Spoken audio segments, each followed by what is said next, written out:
My search led me to the study of the spiritual forces with which all of us are blessed.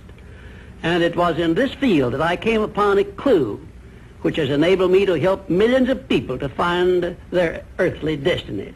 I want to describe my discovery in the simplest terms possible, because it will reveal to you why it is true that whatever the mind can conceive and believe, the mind can achieve, regardless of how many times you may have failed in the past or how lofty your aims and hopes may be.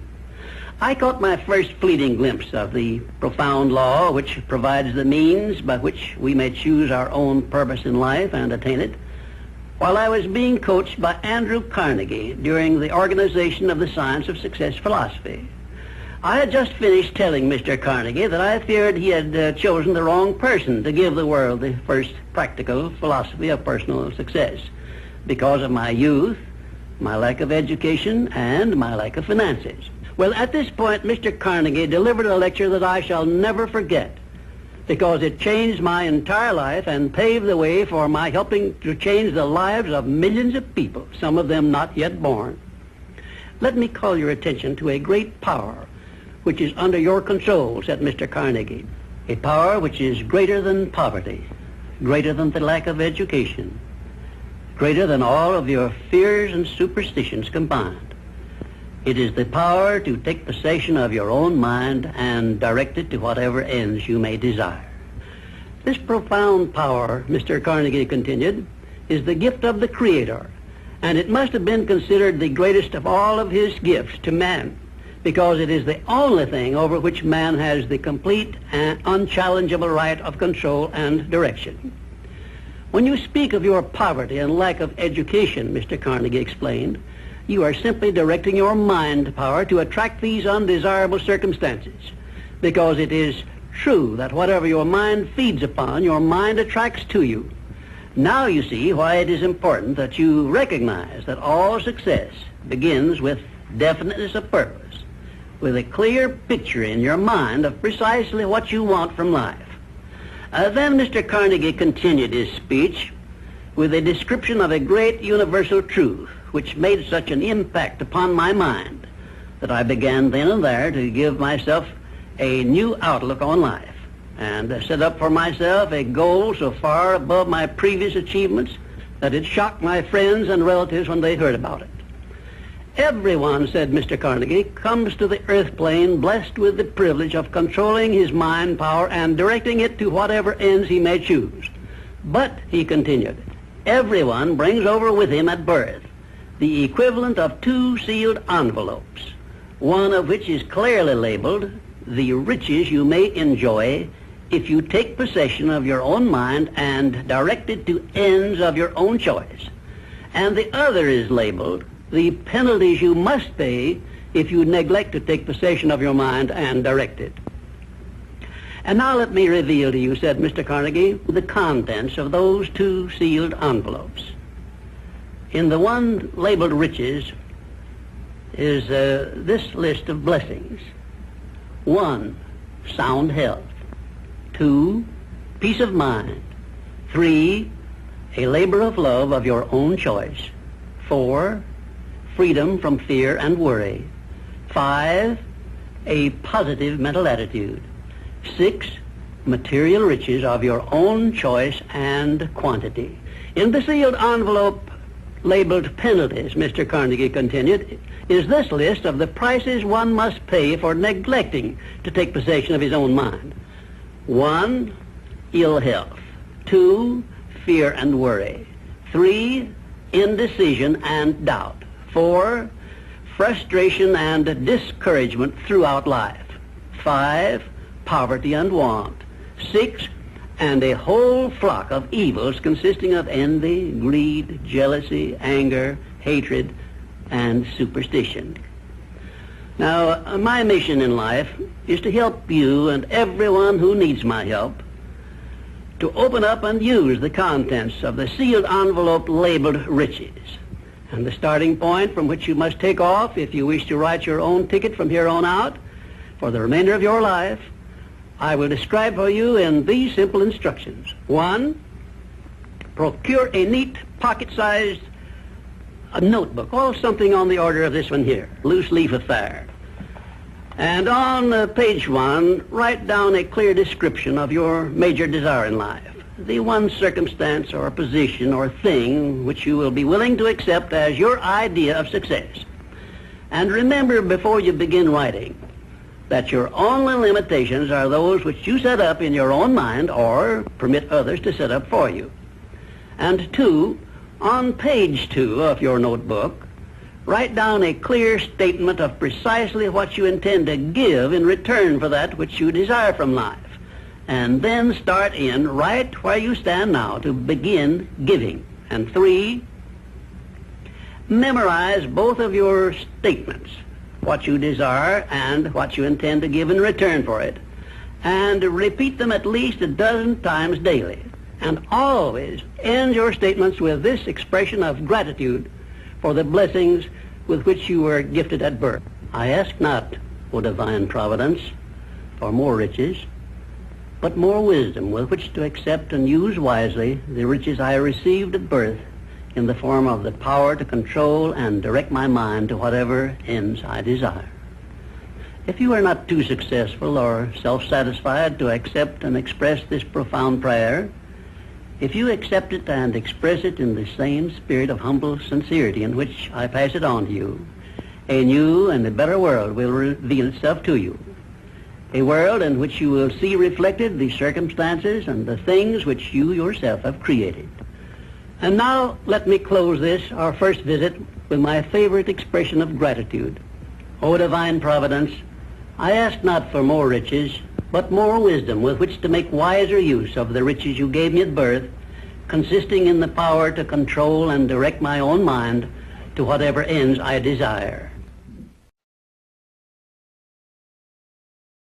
My name is W. Clement Stone. As General Manager of the Napoleon Hill Associates, it is my privilege to introduce you to Napoleon Hill. How do you do? I'm very happy to have this personal visit with you. Won't you be seated, please? And now, may I request that you forget all your problems and just relax while I bring you the master key with which you may unlock the door to any opportunity that your mind can conceive. The master key consists of 17 principles, the first of which is definiteness of purpose.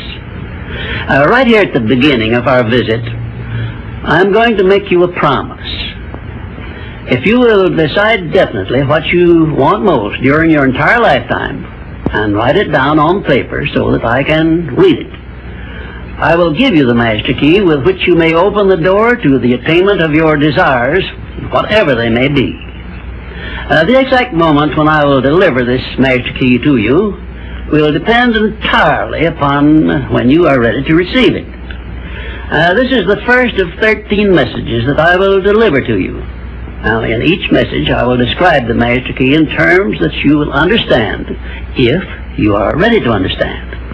And now I shall give you the first cue as to the nature of the great master key which has been responsible for all the great successes in every calling, in every part of the world. Please listen carefully to what I have to say, because you may discover the secret of the master key in this first visit. You may get your first cue as to the nature of the great master key when I tell you that psychologists have discovered a natural law which is the very foundation of all personal successes. And I can describe it to you in one short sentence so you can understand it. Whatever the mind can conceive and believe, the mind can achieve. Isn't that a profound statement? You will notice that it says nothing about the need for education, but simply that whatever your mind can conceive and believe, your mind can achieve. Now, if you want evidence that the mind can achieve whatever the mind can conceive without the benefit of formal education, you only have to remember that Thomas A. Edison conceived the idea of becoming an inventor and lived to become the world's greatest scientist in the field of invention. with only 3 months of common school education. When I first heard Andrew Carnegie describe this natural law, which makes it possible for you and I and everyone else to write his own price tag in life and attain it, I became so enthused over it that I began to search for the power back of it, and my curiosity led me finally to the discovery of the master key, which I shall reveal to you if you are ready to receive it. My search led me to the study of the spiritual forces with which all of us are blessed, and it was in this field that I came upon a clue which has enabled me to help millions of people to find their earthly destinies. I want to describe my discovery in the simplest terms possible, because it will reveal to you why it is true that whatever the mind can conceive and believe, the mind can achieve, regardless of how many times you may have failed in the past or how lofty your aims and hopes may be. I caught my first fleeting glimpse of the profound law which provides the means by which we may choose our own purpose in life and attain it, while I was being coached by Andrew Carnegie during the organization of the Science of Success philosophy. I had just finished telling Mr. Carnegie that I feared he had chosen the wrong person to give the world the first practical philosophy of personal success because of my youth, my lack of education, and my lack of finances. Well, at this point, Mr. Carnegie delivered a lecture that I shall never forget, because it changed my entire life and paved the way for my helping to change the lives of millions of people, some of them not yet born. Let me call your attention to a great power which is under your control, said Mr. Carnegie, a power which is greater than poverty, greater than the lack of education, greater than all of your fears and superstitions combined. It is the power to take possession of your own mind and direct it to whatever ends you may desire. This profound power, Mr. Carnegie continued, is the gift of the Creator, and it must have been considered the greatest of all of His gifts to man, because it is the only thing over which man has the complete and unchallengeable right of control and direction. When you speak of your poverty and lack of education, Mr. Carnegie explained, you are simply directing your mind power to attract these undesirable circumstances, because it is true that whatever your mind feeds upon, your mind attracts to you. Now you see why it is important that you recognize that all success begins with definiteness of purpose, with a clear picture in your mind of precisely what you want from life.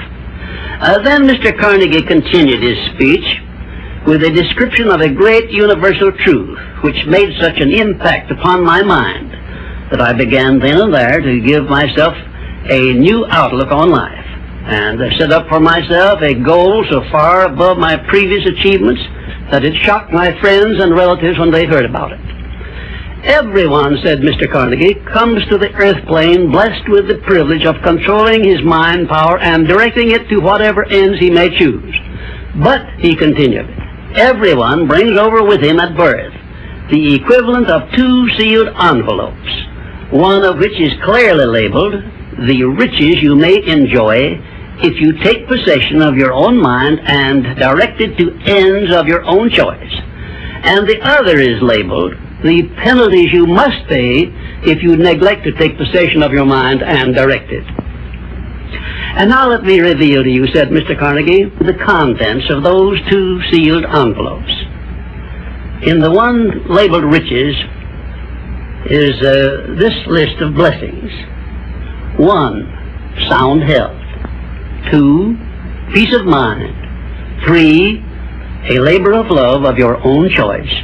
4, freedom from fear and worry. 5, a positive mental attitude.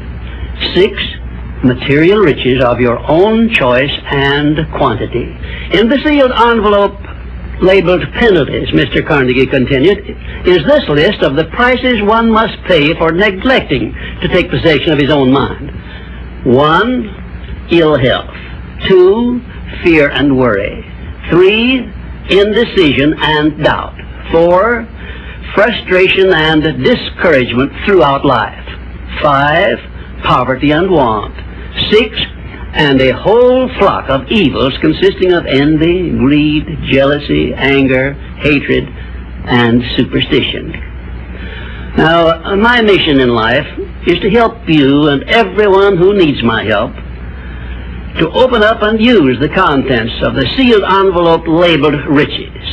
And the starting point from which you must take off if you wish to write your own ticket from here on out for the remainder of your life, I will describe for you in these simple instructions. 1, procure a neat pocket-sized notebook, or something on the order of this one here, loose leaf affair.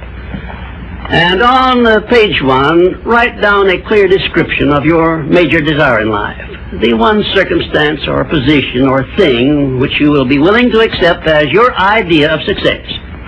And remember before you begin writing that your only limitations are those which you set up in your own mind or permit others to set up for you. And 2, on page 2 of your notebook, write down a clear statement of precisely what you intend to give in return for that which you desire from life. And then start in right where you stand now to begin giving. And 3, memorize both of your statements, what you desire and what you intend to give in return for it. And repeat them at least a dozen times daily. And always end your statements with this expression of gratitude for the blessings with which you were gifted at birth. I ask not, O divine providence, for more riches, but more wisdom with which to accept and use wisely the riches I received at birth in the form of the power to control and direct my mind to whatever ends I desire. If you are not too successful or self-satisfied to accept and express this profound prayer, if you accept it and express it in the same spirit of humble sincerity in which I pass it on to you, a new and a better world will reveal itself to you. A world in which you will see reflected the circumstances and the things which you yourself have created. In my next visit, I will give you a description of the second principle of success, through the application of which you may make use of the education and experience of other people and get the necessary help you may need in attaining your definite major purpose in life. And now let me close this, our first visit, with my favorite expression of gratitude. O divine providence, I ask not for more riches, but more wisdom with which to make wiser use of the riches you gave me at birth, consisting in the power to control and direct my own mind to whatever ends I desire.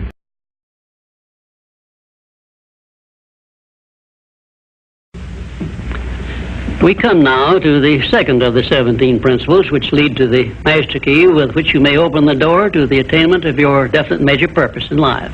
This principle of success is called the master mind principle. I want you to understand the nature of the master mind principle because you must use it before you can take possession of the master key. An understandable definition of the master mind is this: it consists of 2 or more people who work in perfect harmony for the attainment of a definite purpose. Now, here are some interesting facts about the master mind which give you an idea of how important it is and how necessary that you embrace this principle and make use of it in attaining success in your chosen occupation. First of all, it is the principle through which you may borrow and use the education, the experience, the influence, and perhaps the capital of other people in carrying out your own plans in life. It is the principle through which you can accomplish in 1 year more than you could accomplish without it in a lifetime if you depended entirely upon your own efforts for success. And I have heard well-informed Bible students say that the first known application of the master mind was that which existed between the Nazarene and his 12 disciples. Of one fact I am absolutely sure. When you form a true mastermind alliance with others and work with them in a spirit of perfect harmony, you can draw freely upon the spiritual forces within you in carrying out your plans and desires. I also know that the mastermind principle can give you absolute protection against failure, provided always that your purpose in using this principle is beneficial to all whom you influence. In my research while organizing the science of success, I had the collaboration of practically every outstanding successful man this country has produced during the past 50 years. And I can tell you definitely that their success was due in the main to their knowledge and application of the mastermind principle. I wish also to call your attention to the fact that our great American way of life and our unmatchable system of free enterprise have been built upon the mastermind principle. The greatest document ever conceived by the mind of man is a perfect example of the mastermind principle in action. It is the Declaration of Independence, and the best evidence of the importance of maintaining perfect harmony in a mastermind alliance may be found in the fact that the 56 men who signed the Declaration of Independence knew full well that it might turn out to be either a license of freedom for all mankind or a death warrant which would cause each of the signers to be hanged. Now let us see how the mastermind principle has brought success to people whom we all know. First, consider when Kate Smith began her career as a singer. She had difficulty in earning enough from her singing to pay her living expenses. And she perhaps never would have made her singing pay if she had not discovered and applied the mastermind principle, which gave her access to the master key to success when she formed a mastermind alliance with Ted Collins. And according to a report I saw in Reader's Digest, Kate Smith has earned upwards of $30 million, and she is still in the upper brackets of income. 2, I remember when Edgar Bergen and that cute little block of wood known as Charlie McCarthy used to play anywhere they could get an engagement. And I rather suspect that often all they got for their services was a meal. But Edgar Bergen is a smart man in the field of entertainment. So he formed a mastermind alliance which introduced him and Charlie to millions of people by radio and television. And I suspect he is not concerned about money any longer. And you may be surprised when I tell you that the great Ford industrial empire started with the formation of a mastermind alliance between Henry Ford and his wife. At the beginning of his career, Henry Ford was shy and lacking in self-confidence. It was Mrs. Ford who inspired Henry Ford with the faith and the courage to go ahead with the perfection of his horseless carriage. Although his relatives and neighbors generally tried to discourage him from wasting his time with the contraption, as they called it. 4, the Federation of States, known as the United States of America, is the richest and the most powerful nation civilization has yet produced.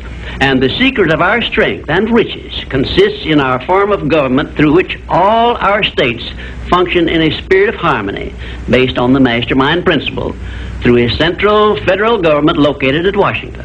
And now a word to you personally. If you work for a salary or wages, you have a marvelous opportunity to promote yourself into a higher income and a more responsible position by forming a mastermind alliance with your associate workers, including the management. In my next visit, I will give you further instructions on how to apply the mastermind principle so as to increase your own income and promote yourself to a higher position with the full cooperation of your management. Yes, that is correct. I will show you how to write your own price tag, fix your own wages, establish your own working hours, and give yourself financial independence. But right now, I want you to do 3 things before our next visit. First, decide definitely where you wish to be and what you wish to be doing during the next 3 years. And second, decide how much money you desire to be making and what you are going to do to earn it. And third, form a mastermind alliance with at least one person in your immediate family and at least one other person among those to whom you are selling your services. By taking these 3 steps, you will have gone a long way toward appropriating the great master key to success. There is no such thing as something for nothing. Everything, including your personal success, has a price that must be paid. And the only price you are requested to pay for the present is the effort necessary to do 3 simple things that I have suggested. Now, before you begin to take the 3 steps I have suggested, there is one important fact I wish you to remember, and it is this. Control your mental attitude and make yourself friendly and agreeable with everyone with whom you are closely associated if you expect friendly cooperation in return. Indifference cannot create a mastermind alliance for you. A negative mental attitude can bring you nothing but failure. Remember always, you are where you are and what you are because of your mental attitude in which you relate yourself to other people. Remember also, your mental attitude is the one and the only thing over which you have complete control. Success is something which has to be planned, and success is something which has to be earned in advance. True, there is such a thing as luck, but just remember that luck is something you can create for yourself if you know the rules and follow them just as I give them to you. Remember, too, that success in the higher brackets of achievement is something that can be had only by taking others along with you. And the best definition of success, which I know, is this: success is the knowledge with which to get whatever you want from life without violating the rights of others and by helping others to acquire it. There is a known formula for the attainment of success, and it is as definite and certain as are the rules of mathematics or the principles of science. My purpose in these visits is to bring you that formula in simple terms that you can understand and apply. But I can never give you that for which you are not ready. If you are ready to advance into the higher brackets of success, you will recognize this fact by your willingness to follow the simple instructions I shall give you as we go along. If Kate Smith had not been ready for success when she formed a mastermind alliance with Ted Collins, he couldn't have brought her success. This thing called success is a very profound and interesting thing because the line of demarcation between success and failure is so slight that it is often hard to tell where one ends and the other begins. For example, in my association with the late Henry Ford, I recognized that he had thousands of people working for him who had much more education than he, more magnetic personalities, more ability to make friends, and a much better chance of succeeding than Mr. Ford had when he was working for wages. But Mr. Ford had one simple quality the others who worked for him did not possess. The same quality I will clearly describe for you in my future visits with you. Meanwhile, I would be interested in knowing if you can describe this one simple quality Henry Ford possessed, which made him the greatest industrialist this nation has ever produced. In my next visit, I will give you a definite clue as to the success quality which helped Henry Ford spread his influence throughout the world and make himself richer than Croesus, despite the fact that he had only a meager common school education. Until then, please be of good cheer, will you? And just remember that your only real limitation is the one you accept and set up in your own mind.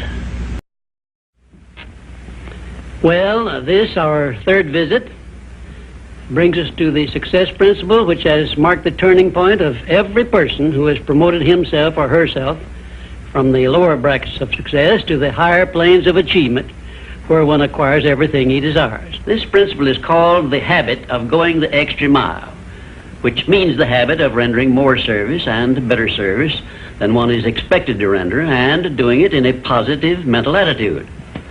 I'm going to tell you all I know about this magic principle of self-advancement because it is the one rule you must follow if you expect to write your own price tag and to be sure of getting it. Let me describe this success principle for you in a brief formula which you can easily remember. I call it the QQMA formula, which means the quality of service you render plus the quantity of service you render plus the mental attitude in which you render service determines the space you occupy in your chosen calling and the compensation you get from your services. If you will examine carefully the people whom you know to be unusually successful, you will discover that they follow the QQMA formula, although they may do so unconsciously. Now, I wish to give you a big advantage over those who follow this formula unconsciously. I wish to show you how to make use of it deliberately with purpose of forethought, so you may make the principle pay off in a big way and do it quickly. Now I shall tell you some of the benefits you will enjoy by following the habit of going the extra mile. 1, this habit will bring you to the favorable attention of those who can and will provide you with opportunities to promote yourself into a better circumstance. 2, it will place back of you that great natural law of increasing returns through which the service you render will bring back greater than average compensations. And 3, following this habit will make you indispensable in your chosen occupation or calling. Therefore, it will place you in a position to write your own ticket. And 4, This habit will help you to excel in your line of work, because each time you render service, you endeavor to do a better job than you did previously. And 5, if you work for a salary or wages, this habit will give you preference when work is slack and others are laid off.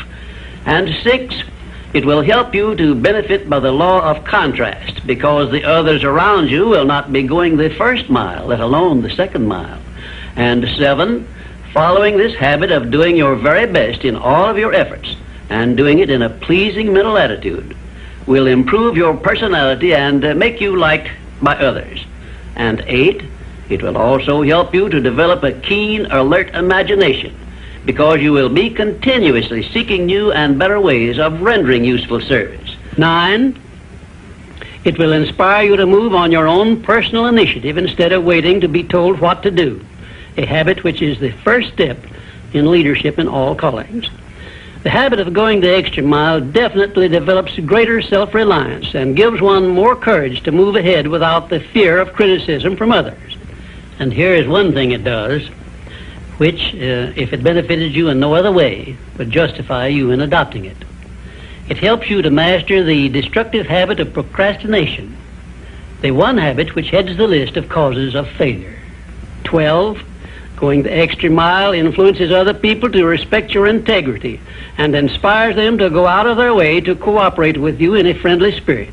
And 13, the habit helps you to develop definiteness of purpose, which is the starting point of all personal success.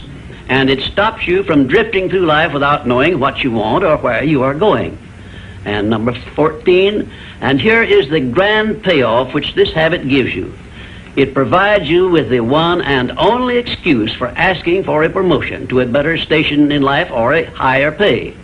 Obviously, if you are doing no more than you are being paid for, then you are receiving pay for all to which you are entitled. And you have not a single excuse for asking for more pay or a better position. You understand this point and appreciate its significance, do you not? 15, last but not least, the habit of going the extra mile conditions your mind to maintain a mastermind alliance with others. Ever so often I hear people complain about their not receiving favorable breaks in their relations with others. I never hear this sort of complaint from one of my students of the science of success, nor from anyone who has ever read any book that I have written, because all of my students have learned the secret of how to create their own favorable breaks. They do it by following the habit of going the extra mile. I can tell you frankly, I have never received a major favorable break during my entire life that did not come from having applied the principle of going the extra mile. Sometimes I hear people complain also that their positions are such that they are not permitted to go the extra mile. And my counsel to these people is always the same. Change positions and market your services where it pays to go the extra mile. I am sincere in giving this advice because I know that no one can do better than earn a mere living unless and until he begins going the extra mile.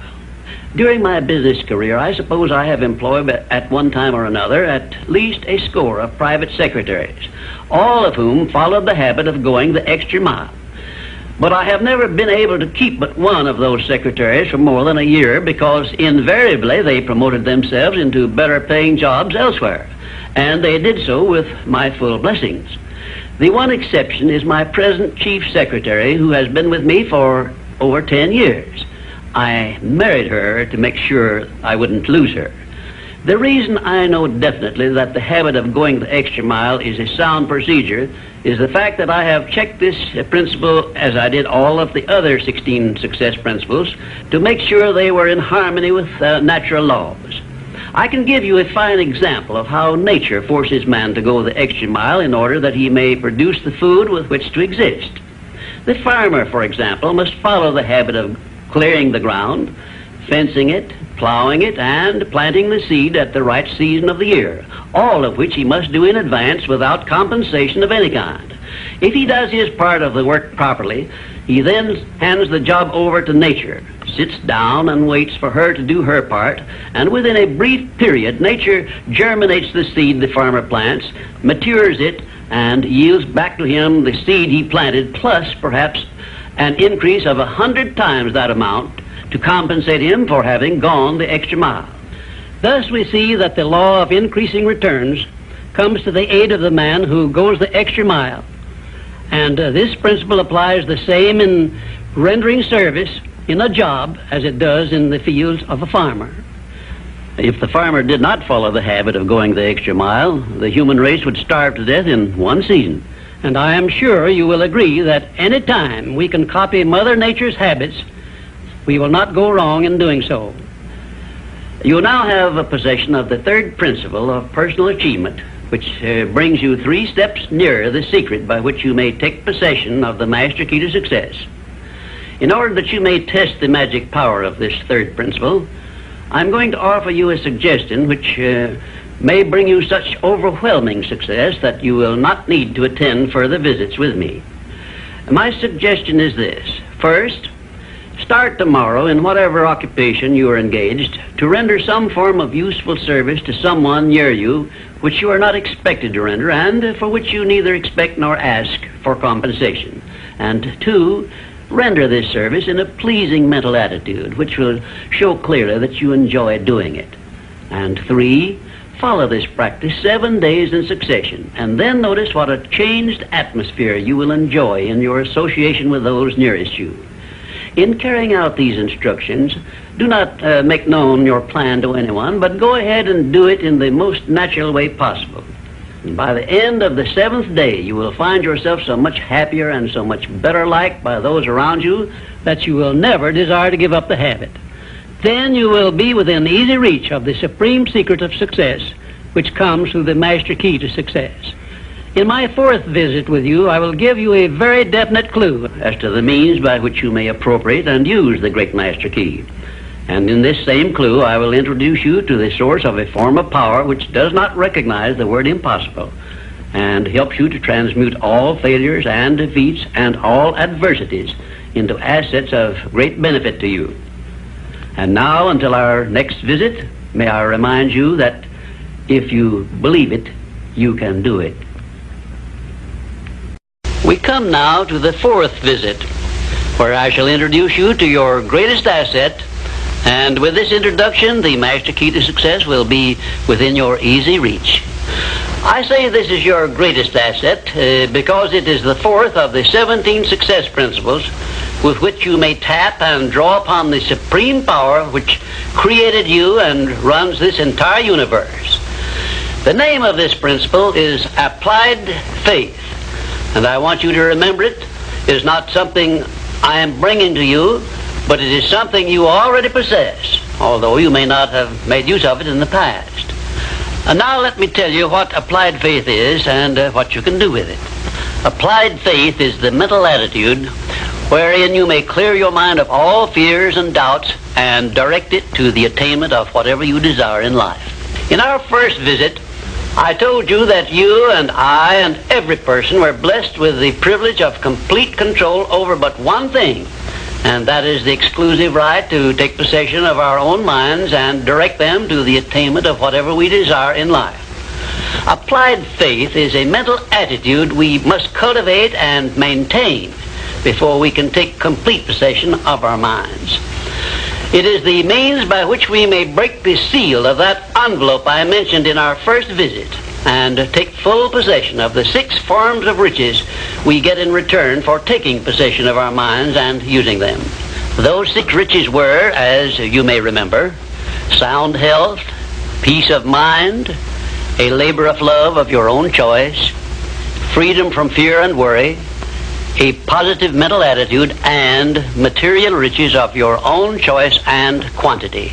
We are now, this very moment, standing in front of the gateway which can be opened only with the great master key to success. And I'm giving you the closest clue I have yet mentioned as to how you may take possession of this key. In order that you may condition your mind to embrace and use applied faith, you must understand that there are 2 ways in which you can use faith. You can put it into reverse gear and use it in a negative way by allowing your mind to dwell upon the circumstances and the things you do not want, such as poverty, ill health, failure, defeat, And this is precisely what the majority of people do, which explains why the majority of people go through life in misery and want. Or you can take possession of your mind and direct it to think of the 6 riches which came over with you in that sealed envelope. And you will attract these riches to bless and serve you all through your life. Isn't it a strange fact that most people make a negative application of their great power of faith by thinking about and believing in poverty, ill health, fear, failure, and defeat, when it would be so easy for them just to change their thinking over to the circumstances and things they desire? Now let me give you a description of the one thing which represents the main difference between a successful person and a failure. Please listen carefully and think for yourself as I speak, because failure to recognize the truth I am about to give you is the starting point of most failures. Successful people in all occupations, all professions, and all callings have one trait which distinguishes them from the failures. It is their capacity for belief. The failures see the hole in the donut, but do not see the donut around the hole. The successes see the hole also, but they see the donut around the hole. Thomas A. Edison believed that he could perfect an incandescent electric lamp, and despite the fact that he failed over 10,000 times before he was crowned with success, he made his belief uncover the secret for which he was searching. Give one guess as to how many times the average person must fail before he quits. Fails because of the lack of capacity for belief. How many times can you meet with defeat before you give up the ghost and quit? Henry Ford believed he could build a self-propelled vehicle which would take the place of the horse and buggy. And despite the ridicule of relatives and neighbors and the lack of finances, he transmuted his belief into an industrial empire which changed the entire American way of life. Mind you, Ford did this with very little education and no operating capital to begin with. Right here, let me ask you a question which may well change your entire life.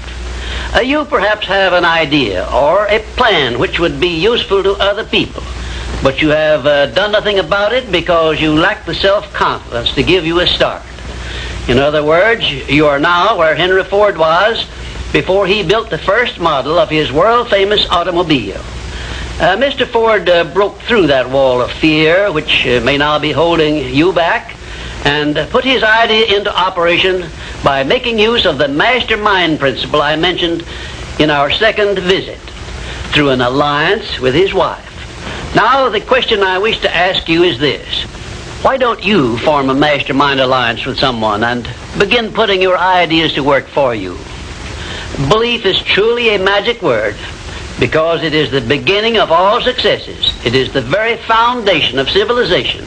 It is the one quality you must develop before you can make use of the great master key to success. To be successful, you must become a person with a great capacity for belief, and the place to start believing is with yourself. You should begin by recognizing that you were born with the privilege of complete control over your own mind. You should also recognize that by the application of the master key to success, which I am passing on to you through these visits, you can take full possession of your mind and make it yield you whatever you demand in life. Observe, I use the word demand, not beg. The Creator never intended for you to beg for anything. If He had, He would not have blessed you with full control over your own mind. If your life is not what you want it to be, you can change it. As a matter of fact, you can do anything within reason that you desire to do if you embrace the principle of applied faith and keep it directed to the attainment of the things you want and off the things you do not want. I should know what I'm talking about because I was handicapped at birth by the 4 horsemen which keep most people in bondage all the days of their lives: poverty, fear, illiteracy, and superstition. I have discovered the master key which gives one deliverance from all the evils one does not want and opens wide the gateway to the riches which the Creator intended every person to enjoy on this earth. Applied faith is the only means by which the master key can be appropriated and used. Therefore, I give you these instructions through which you may create a mental attitude which is favorable for the expression of faith. 1, know what you want and believe that you can and will get it. 2, give expressions of gratitude many times daily for having received that which you want, even before you actually get physical possession of it. Possession starts first in the mind. Please remember this. 3rd, keep your mind open for hunches from within. And when you are inspired to action, do not wait, but move on your own personal initiative at once. Remember, there can be no application of applied faith without action. 4th, when overtaken by defeat, as you may be many times, remember that man's faith is tested many times before he is crowned with final victory. And accept your defeat as nothing more than a challenge to keep on trying. And 5, a burning desire for the things or circumstances you want is the starting point of all applied faith. Be definite, believe, and act. And keep on acting if at first you meet with defeat. 6, when doubt creeps into your mind, remember that whatsoever a man believeth, that shall he also reap. Remember, faith is not something you get. Faith is something you already have. But you may be using it in reverse gear by believing in the circumstances and things you do not want, the things you fear. Remember also that faith is guidance only. It is not a power which will bring you what you want, but a power that can guide you to go after what you want and get it. Remember, too, that your faith is limited only by your own capacity to believe. You can do whatever you make up your mind to do. I believed I could give the world a practical philosophy of success which would free men and women from their fears and limitations. I stood firmly back of that belief through 20-odd years of effort and saw my belief give freedom to millions of people. Do the thing, said Emerson, and you shall have the power. May I paraphrase this great truth by saying, believe and you shall receive. And now, until our next visit, will you please remember that your life is exactly what you make it by your own mental attitude.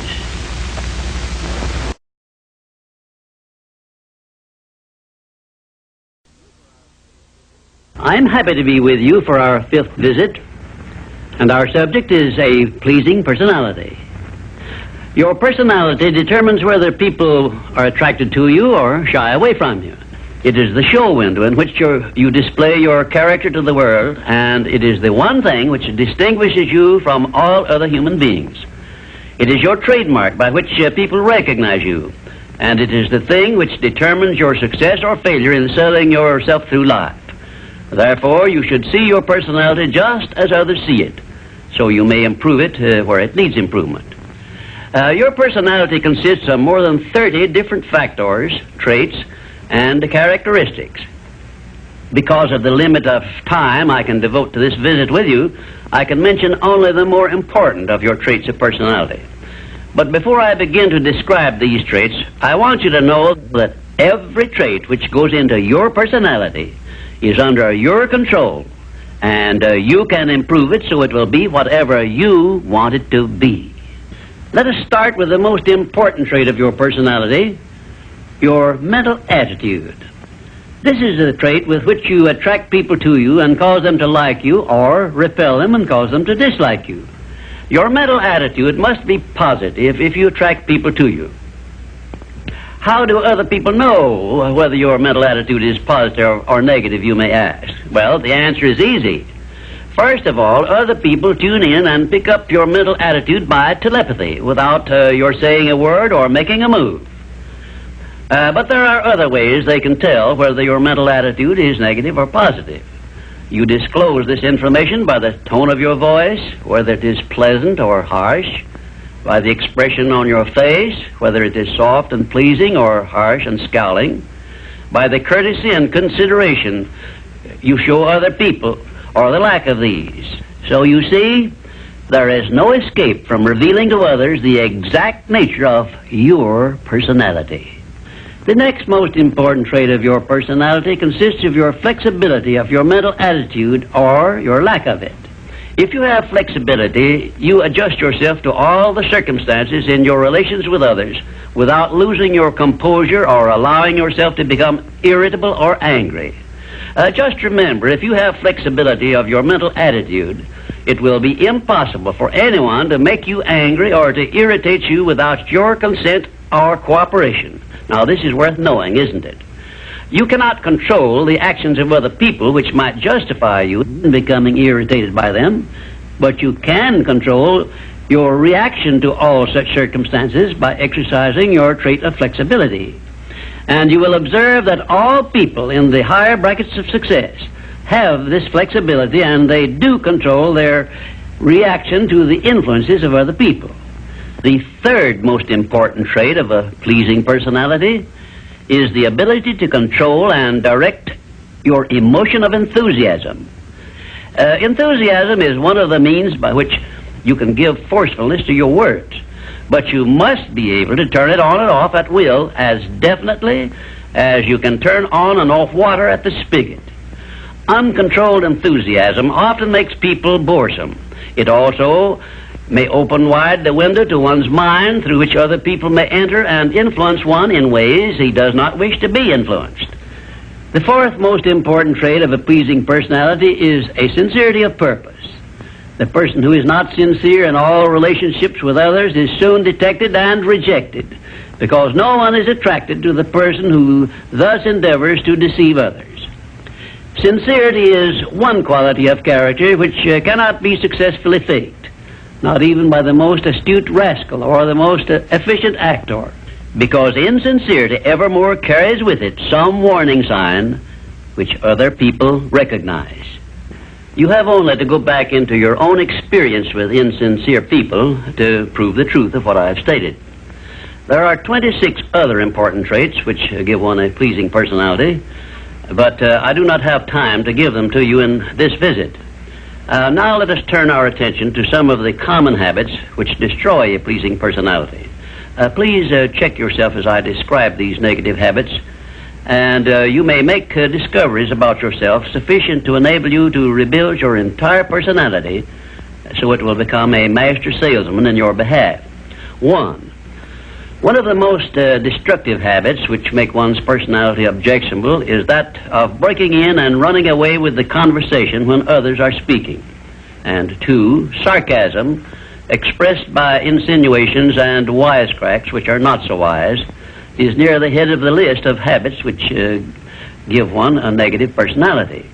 And 3rd, vanity expressed by either words or actions is sure to make one unpopular. And 4, indifference in listening while others are speaking is sure to be noticed and resented. It is more profitable to be a good listener than it is to be a good talker, because one is always apt to learn something while listening to others, but never learns anything from hearing himself talk. 5, the attempt to flatter where flattery is obviously not deserved will bring quick resentment from others. Also, it will put them on notice, if they are wise, that the flatterer wants something he perhaps should not get. And 6, the habit of finding fault with the world at large and people in general is never a popular habit, and it is no part of a pleasing personality. It is far better to direct conversation to the circumstances and things which are right than to complain of those which one believes to be wrong. And 7, one of the very worst habits which destroy a pleasing personality is that of openly and directly challenging those with whom one may not agree, where there is no obvious reason for doing so, except the desire to be on the opposite side. And 8, the habit of volunteering unsolicited advice to others who have not requested it can make one an intolerable bore. Free advice usually is considered to be worth just what it costs, which is nothing but the patience with which to listen to it. And 9, the habit of speaking of one's physical ailments worries, and personal problems may be tolerated by others, but this habit will never make one welcome or pleasing. If you wish to make yourself welcome in your relations with others, manage to talk about things which interest and concern those to whom you are speaking. You will never be boresome to the person to whom you are speaking of himself and the things which interest him, a truth which all master salesmen understand and respect. And 10, the habit of endeavoring to convey an impression of superiority through the use of words and topics unfamiliar to others is a surefire destroyer of popularity. If you wish to sell yourself to others successfully, you must negotiate with them on their own level through terms which they understand. And 11, envy of those who are successful is a trait which destroys a pleasing personality. The truly great men and women have all been known to be generous, sympathetic, and joyous in connection with the good fortunes of others. And 12, slovenliness in body, posture, and in clothing never attracts but always repels others. Clothes make not the man, as has been said, but they surely give him a mighty good start if they are appropriate and properly worn. Carelessness in body carriage and posture is immediately traceable to a negative mental attitude. If you are free from these 12 common habits which make one unpopular, you probably have a very pleasing personality. There are 5 other negative habits which make one unpopular, which I have not had the time to mention. Remember this, please. If you are not liked by other people, you may be sure there is a reason which you can detect and correct. It is unnatural for one person to dislike another without a cause. Before you can make full use of the master key to success, you will need to make your personality pleasing. This will require courage on your part and honesty with yourself. A pleasing personality stands near the head of the list of assets which make one truly rich. I was impressed with this truth many years ago when I heard Andrew Carnegie say that he paid his right-hand mastermind ally, Charles M. Schwab, $75,000 a year for the services he rendered directly. But he often gave Mr. Schwab a bonus at the end of the year of $1 million for the influence he exerted on his associate workers because of his pleasing personality. You see, therefore, Andrew Carnegie, who has been said to have been the greatest judge of men this nation has ever known, placed a value on a pleasing personality of more than 10 times as much as he valued the personal services of his right-hand man. Perhaps this will give you a clue that may help you up the market value of your personality. And now, until we meet again, may I wish you health, wealth, and peace of mind. This visit brings us to the 6th principle of success, without which the 5 principles I have given you previously would be useless. It is the principle of self-discipline. Self-discipline, as I am presenting it to you here, has reference not only to your mastery of negative habits, which stand in the way of your success, but more particularly to your development and enforcement of the positive habits you will need in order to avail yourself of the 6 assets you brought over with you in that sealed envelope I mentioned in our first visit. Now let me give you a list of the more important things over which you will have to exercise self-discipline before you can embrace and use the great master key to riches. 1, you will have to gain mastery over your tongue by acquiring the habit of thinking first and then speaking after you are sure that what you say will benefit you and not injure others. A loose tongue often is one's greatest liability. 2, you will have to exercise self-discipline in mastering the common tendency to strike back at those at whom you have a cause, real or imaginary, for a grievance. You must remember that everything you do to or for another, you do to or for yourself, because your every thought and every act which benefits or injures another person comes back to you in kind, greatly multiplied. So, if you feel that you must slander another person, do not speak it, but write it. Write it in the sands near the water's edge, then move away from it until the tides have flown. 3, You will have to exercise self-discipline over all of your emotions, particularly your emotions of love, hate, fear, and sex. These are the big four of your emotions, and they can make you or break you according to the extent of discipline you exercise over them. 4, your mental attitude needs discipline and control at all times. Lacking this discipline, it can, and it often does, drive away friends, destroy opportunities to get ahead, brings on physical and mental illness, develops stomach ulcers, and makes peace of mind impossible. 5, I have reserved the emotion of sex for special mention, because failure to exercise self-discipline over this emotion probably heads the list of all the causes of personal failure. The emotion of sex is the most powerful of all emotions, and it is nature's great creative instrument with which all species of living things are perpetuated. The proper means of self-discipline of the emotion of sex is transmutation, the control and direction of this great emotional feeling toward the attainment of worthy purposes, such as the fulfillment of one's major purpose in life. The great leaders, artists, orators, industrialists, and professional people have learned the art of sex transmutation through the proper system of self-discipline. Because of the delicacy of the subject of sex emotion, I am limited as to the information I can give you about it on this visit, but I have covered the subject much more in detail in some of my books. And 6, your stomach also needs discipline through the proper habits of dieting and fasting, because information on dieting and fasting should come from your own doctor.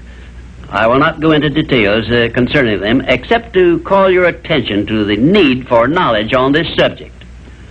Personally, I attribute my sound physical health mainly to the habits of dieting and fasting, which I have developed through the years.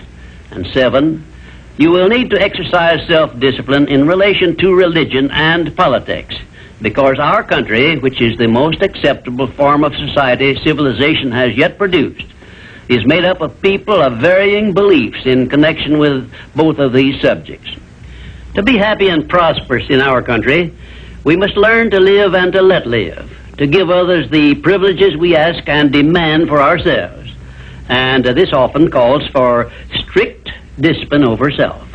8, but I have reserved until the last my reference to the most important circumstances over which you must exercise the strictest of self-discipline if you are to embrace and use the great master key to riches. I have reference to your profound privilege of taking possession of your own mind and directing it to whatever ends you may desire. You cannot take possession of your own mind or direct it to definite ends without a practical system. I have devoted the better portion of my past life to the revelation and presentation of such a system. And I know that this system works because it has been successfully used by many millions of people throughout the world. The system is not only practical and workable, but it is so simple that anyone who is ready for it may master it and use it successfully. Its use does not call for a genius nor a great amount of formal education. It calls only for a will to take possession of one's own mind and a definite purpose to which the mind is to be directed. Self-discipline by Thomas A. Edison made him the world's greatest inventor, who revealed to mankind during the first half of the 20th century more of nature's secrets than had been uncovered during the entire previous history of civilization. Self-discipline carried Wilbur and Orville Wright through a multitude of failures and enabled them finally to give the world its first practical airplane, an achievement which has made the world smaller and changed the entire trend of civilization. Self-discipline helped Helen Keller to triumph over deafness, blindness, and dumbness, a combination of afflictions such as most people never experience. Self-discipline helped me to carry on through years of heart-aching discouragement and defeat, and give the world the first practical philosophy of success based on the know-how gained by hundreds of men and women who spent a lifetime by the trial and error method in discovery of the principles which lead to personal success. Self-discipline is among the top-ranking features of all the great religions, including, of course, the Christian faith. And there are some people who believe that our major purpose on earth is that of developing wisdom through struggle and self-discipline. One thing is certain: no one ever becomes very wise without the aid of self-discipline, and no one ever finds peace of mind and happiness without the strict exercise of self-discipline. Self-discipline is the only means of transmuting sorrow into faith. It is the only means by which we may transmute hatred of others into the milder emotion of sympathy for them. It is the only means by which we may reveal and profit by the seed of an equivalent benefit which comes with every adversity and every defeat. It is the only means by which we may shut out of our minds the deadly effects of past experiences of suffering and unpleasantness. And it is the means by which we may discover that other self we carry around with us, that self which has great capacity for belief and does not become influenced by failure and defeat. Self-discipline can give us freedom from the fear of death, the most difficult to master of all of our fears. It can free us from the disease of hypochondria, the fear of imaginary illness with which so many people suffer and sometimes die.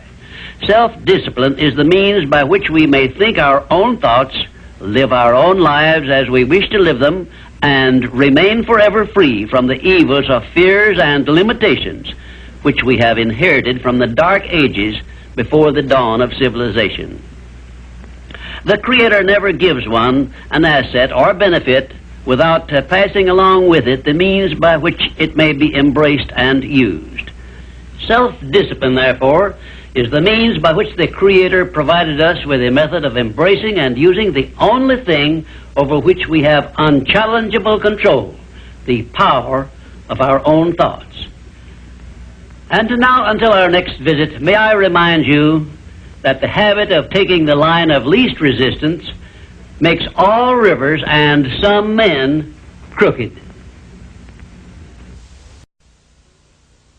Well, this brings us to the 7th visit, and I hope to hand you the master key to success before I finish, because my subject will lead you so near to the master key that you will be apt to recognize it.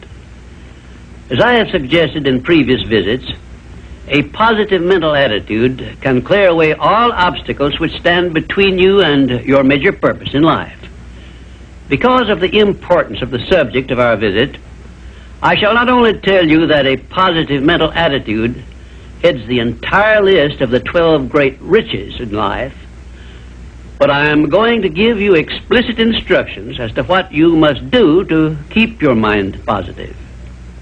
In all the success books I have written, I have never suggested to my readers what they should do without clearly telling them how to do it. Are you ready? If you are ready, this visit may bring the most important change in your life you have ever experienced. 1.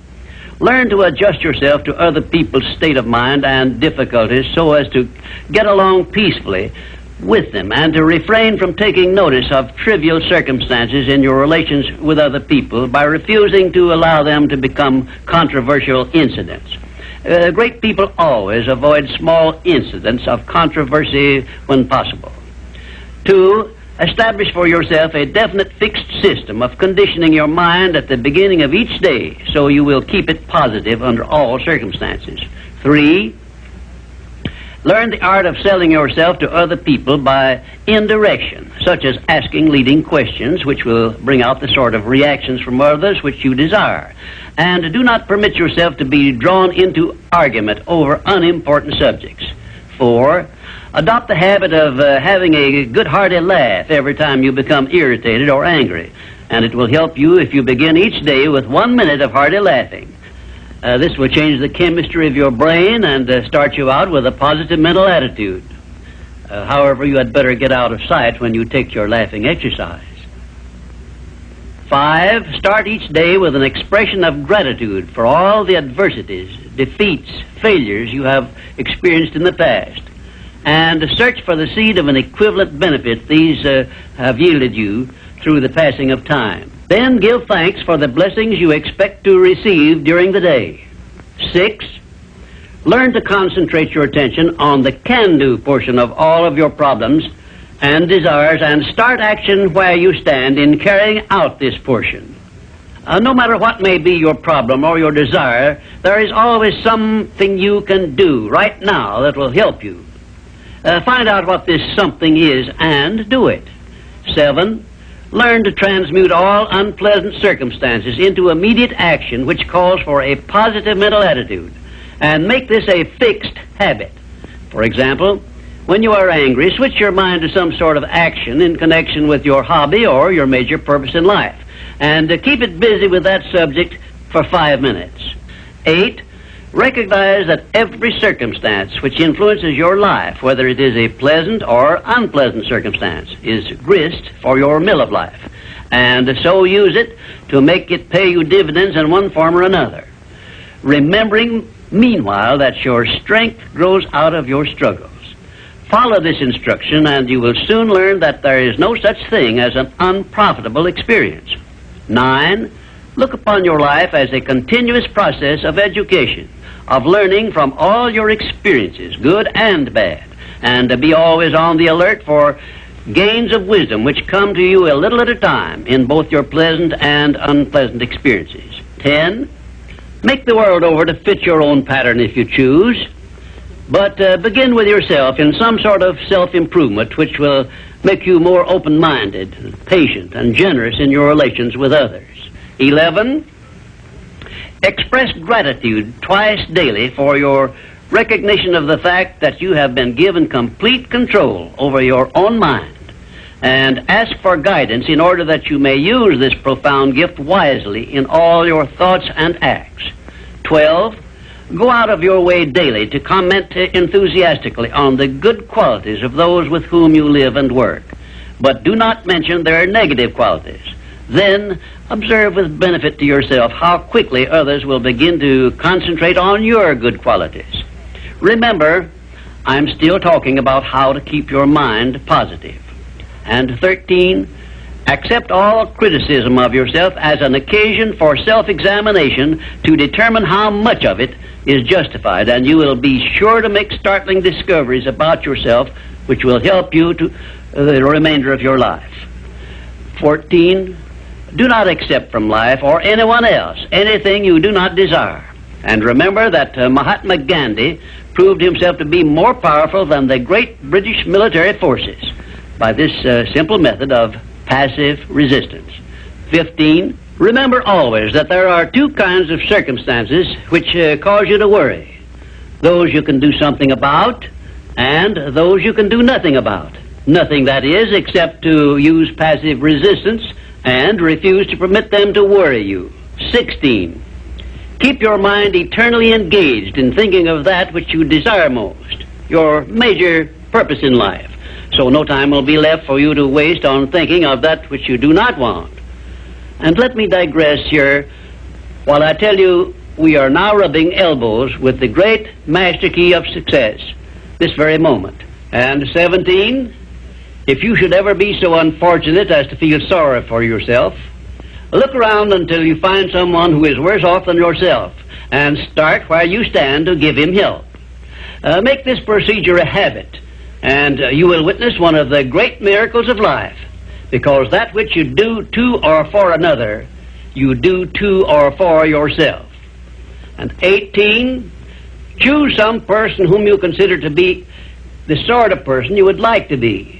Then go to work and emulate that person in every way possible. Great people have always been hero worshippers, but they pick the right sort of people to emulate. 19, cultivate your tone of voice so that your words have a pleasing musical sound. And remember that the sound of your voice is an open window through which other people look into your very soul.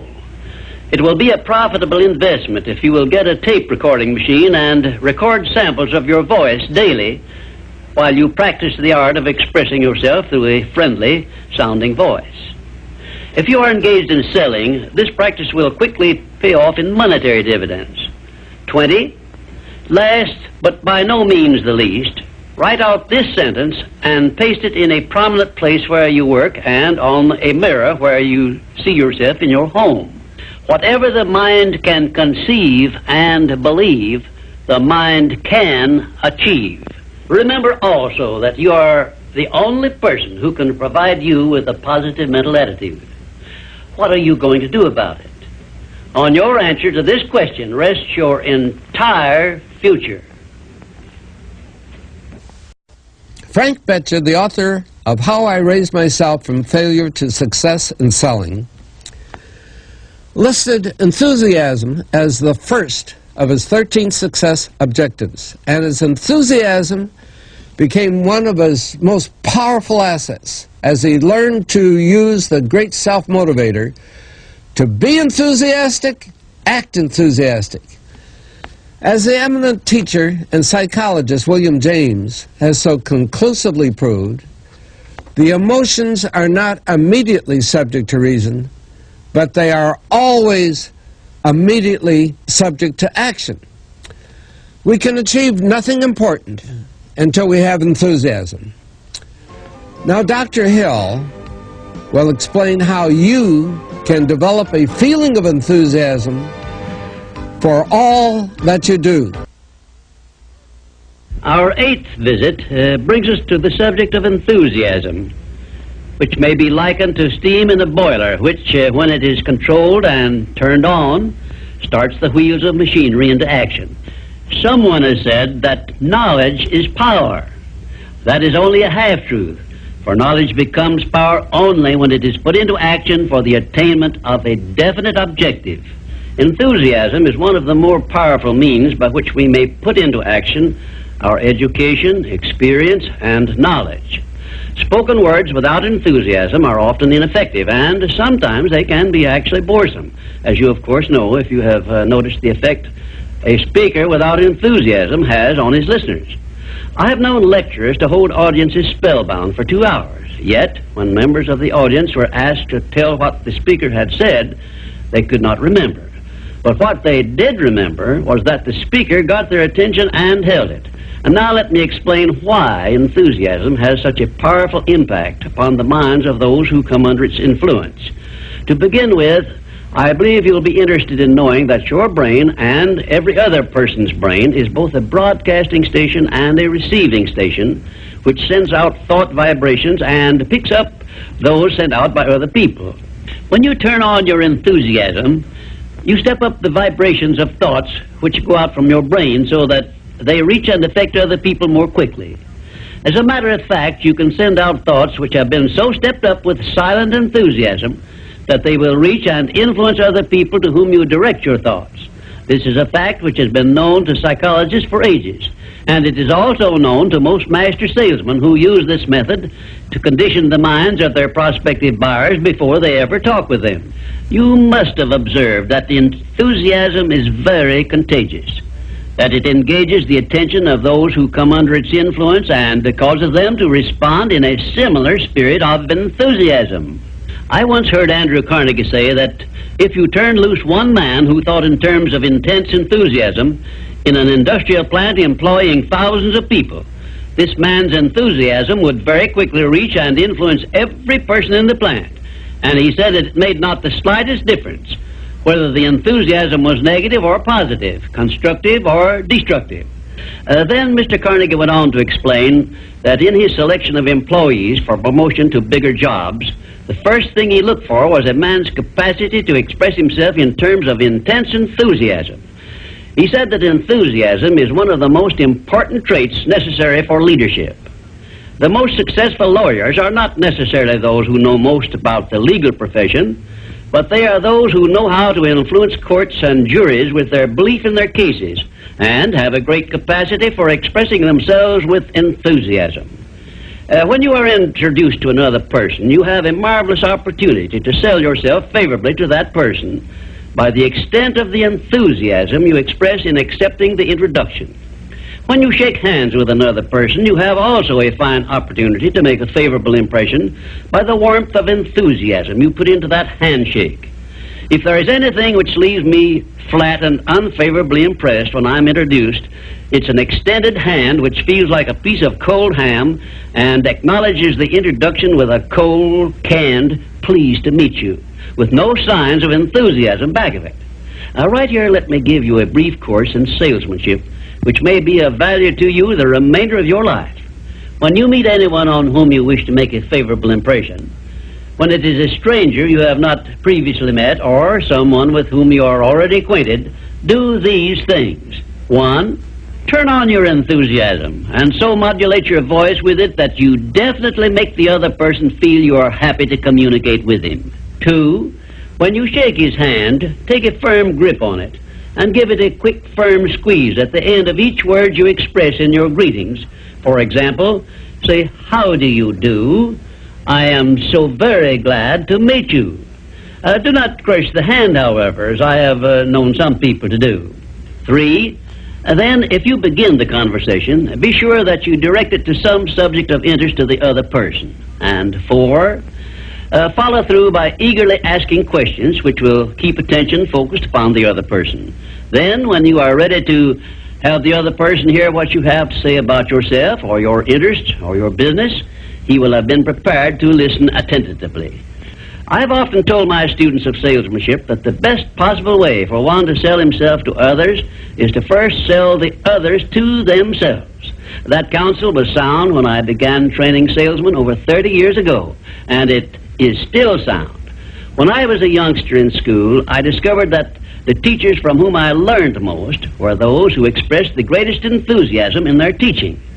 And I have heard an experienced doctor say that the enthusiasm he carries into the sick room with him has more to do with helping to bring about a cure than all the medicine he can prescribe.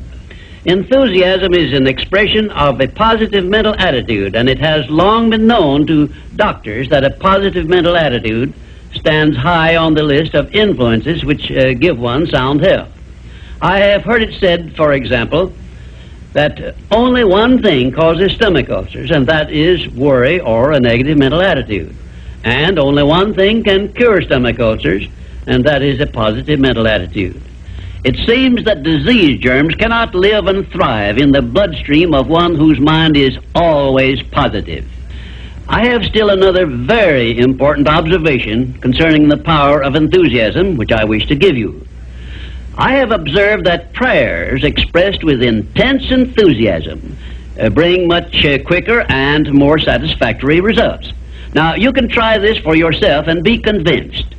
I began experimenting with this idea many years ago, and from my experiences, I gathered the information which caused me to change my method of prayer entirely.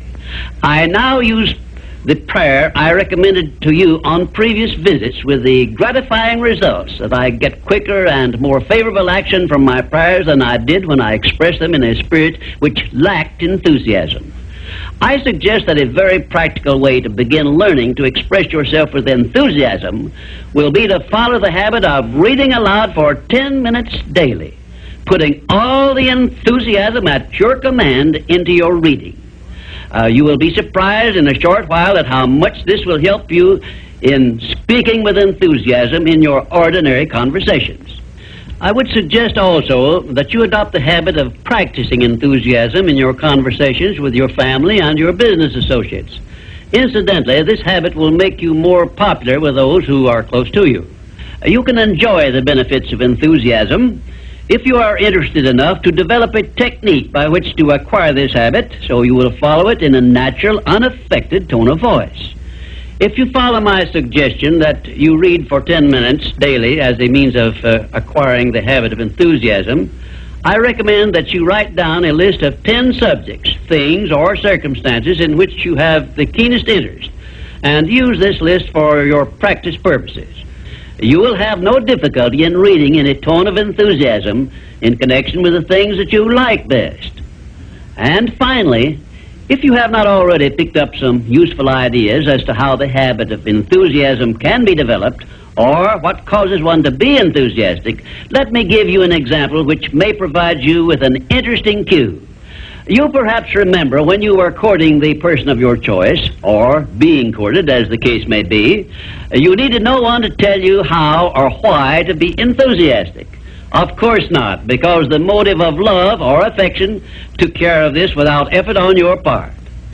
Just remember that enthusiasm is always easily expressed when one is inspired by a burning desire for something or any motive associated with one's closest interests. Where there is no motive, there is apt to be no enthusiasm. Remember also that the three basic motives which it has been said practically rule the world are: 1, the emotion of love; 2, the emotion of sex; 3, the desire for financial gain.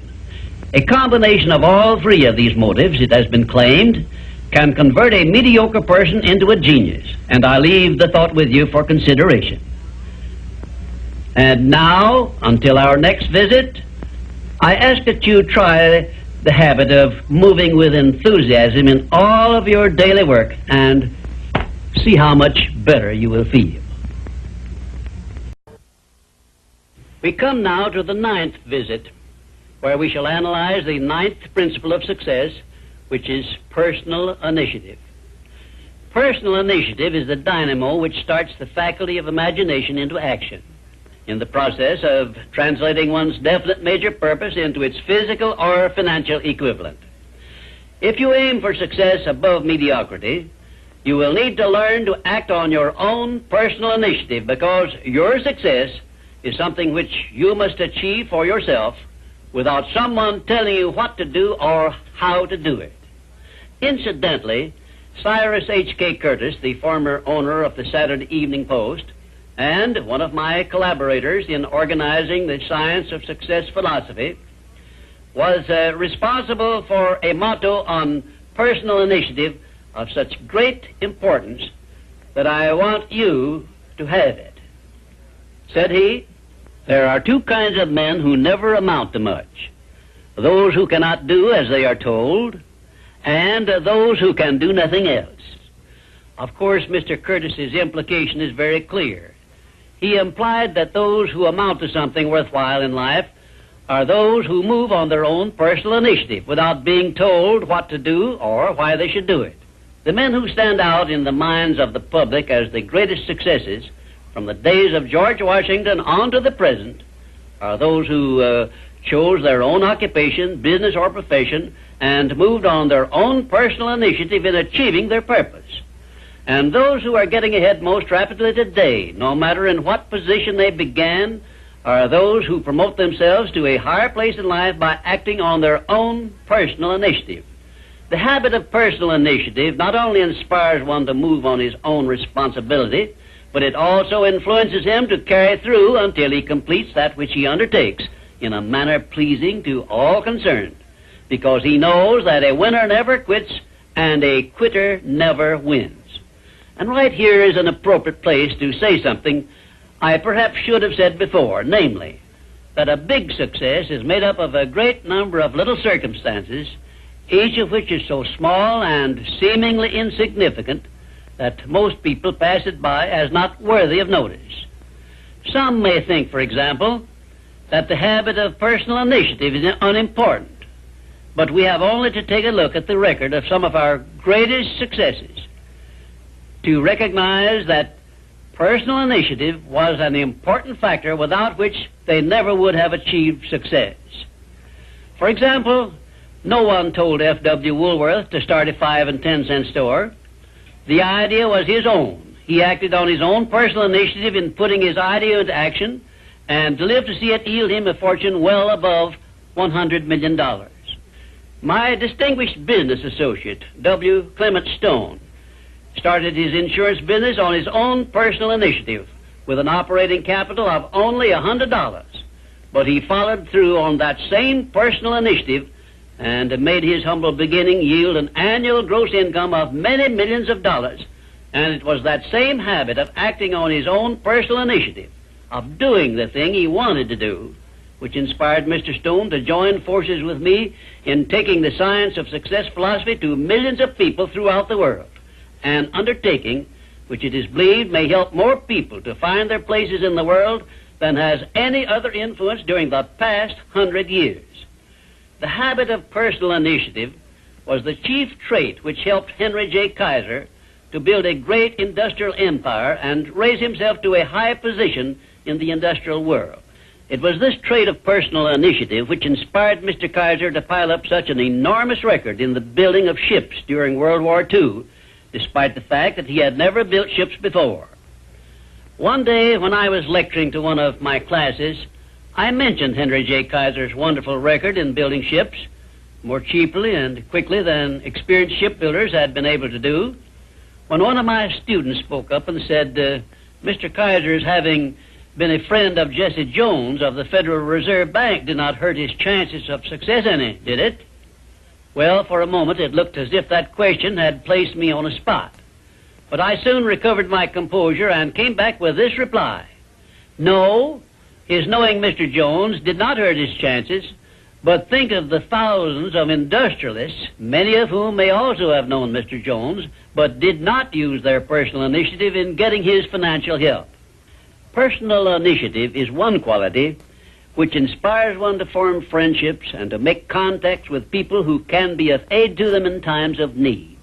It was my personal initiative which influenced Andrew Carnegie to give me an opportunity to organize the Science of Success philosophy. I now wish to give you an outline of the more important attributes of the person who has sufficient personal initiative to give him leadership in his chosen occupation. 1. First of all, the person who follows the habit of personal initiative has a definite major purpose in life and a plan for its attainment. 2. And a mastermind alliance with those whose help is essential in achieving his major purpose. 3. He has the necessary persistence and the will to win to carry him along when the going is hard and he meets with obstacles. 4. He makes decisions promptly when he has the necessary facts on which to base them and changes them slowly, if at all. 5. He follows the habit of doing more than he is paid for, and he does so in a pleasing, positive mental attitude. 6. He accepts full responsibility for everything he undertakes and never passes the buck when things go wrong. 7. He can take friendly criticism without resentment because he has learned to profit by it. 8. He knows what the 9 basic motives are which inspire all human endeavors and never requests anyone to do anything for him without giving that person an adequate motive for doing so. 9. He never expresses an opinion about anything unless he has thought the subject through and is prepared to state how he came by his opinion. 10. He follows the habit of listening much and talking only when he has something to say which may benefit himself or others. 11. He has a well-developed sense of observation of small details and knows his job from the smallest detail to the greatest. 12. He never tells anyone to do anything without suggesting why it should be done and how it may be done best. 13. He follows the habit of concentrating his full attention on one thing at a time. 14. His mental attitude is positive at all times when he is in communication with other people. 15. If you ask him a question, he will give you a direct answer, even if he has to tell you he does not know the correct answer. 16. Last, but perhaps most important of all, he never puts off until tomorrow that which should have been done last week, because he knows that the habit of procrastination is near the top of the list of the causes of failure. If you can rate OK on each of these 16 traits of personal initiative, you are a leader in your field of endeavor. When you come to examine yourself on the subject of personal initiative, just remember that your success or your failure depends very largely on the action you take in connection with your occupation. No one will tell you what you should do. No one will tell you what not to do. The decision must be your own, and you must follow through and carry out your decision on your own personal initiative. If you work for wages or a salary, you should decide to promote yourself through your own personal initiative to the top of the scale in your occupation. And remember that your promotion is entirely in your hands. In my previous visits, I have given you a blueprint of the steps you should take in promoting yourself to whatever station in life you desire. Now, let me give you a brief review of 8 principles we have covered previously. 1, definiteness of purpose. By now you should know what you want most from life, and you should have a plan for getting it. Here is the most important circumstance of your whole life, where you must move on your own personal initiative, because no one else can tell you what you should want most. 2, the mastermind principle. If you have not already formed a friendly alliance with those who can help you in attaining your major purpose in life, you should move on your own personal initiative and form this alliance at once. 3, going the extra mile. This is a must if your major purpose is anything above mediocrity. 4, applied faith. This is the principle which gives you power in carrying out your definite major purpose and all minor purposes. 5, a pleasing personality is an asset of priceless value, and it too is something you must acquire through your personal initiative. 6, self-discipline. The 6th principle of success is also something you acquire through your personal initiative. 7, a positive mental attitude, which is the most important of the 12 great riches of life, is also the product of your own personal initiative. 8, enthusiasm is a state of mind which only you can generate through your personal initiative. You see, therefore, that personal initiative enters into every one of the success principles. And now, until our next visit, may I remind you that there are 2 types of people who never amount to anything. Those who will not do what they are told, and those who will do nothing else. Our 10th visit brings us to one of the strangest of the 17 principles of success, because it is the principle which makes it possible for you to convert into an asset every adversity, every disappointment, every defeat, and every failure you meet with from now on the remainder of your life. Yes, the principle of learning from adversity makes it possible for you to transmute all your past failures and mistakes into an asset which will help you achieve outstanding success in the future. At the very outset of this visit, I wish to call your attention to an important fact which may give you immediate possession of the great master key to success, namely, that your positive mental attitude is the only means by which you may convert adversities, defeats, and failures into assets. It seems to have been intended that everyone should experience adversities, defeats, and even failures as a part of nature's method of disciplining people to learn how to take possession of their own minds. But the Creator very wisely provided everyone with the means for converting these experiences into benefits of a priceless value, the means being our privilege of maintaining and directing a positive mental attitude. Despite the benefits which we may get from adversities and unpleasant experiences of every nature, no one desires to meet with these experiences. Once you learn that adversities can be made to pay dividends, you will acquire the habit of looking for that seed of an equivalent benefit in each such experience with which you meet. My first illustration concerns a man of whom you may have heard, and I have no doubt you have eaten some of the food which he produced and marketed throughout the nation as a result of an adversity which would have stopped most men cold. The man was Milo C. Jones, who owned a small farm near Fort Atkinson, Wisconsin, on which he made only a fair living until he was stricken down with double paralysis, which deprived him of every portion of his body except his brain. In this hour of his greatest adversity, Milo C. Jones used his mind, took possession of it for the first time in his life, perhaps, and out of that mind came the idea of raising hogs and converting them into little pig sausage.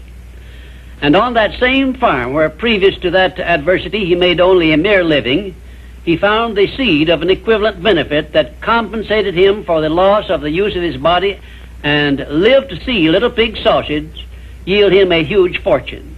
Isn't it strange that so often people have to be cut down by failure and defeat before they learn that they have minds capable of mastering all of their problems? My next illustration is based on an adversity of a man whom we all know because he was President of the United States, and his name was Franklin D. Roosevelt, who was stricken in the prime of his life with polio, which destroyed the use of his legs.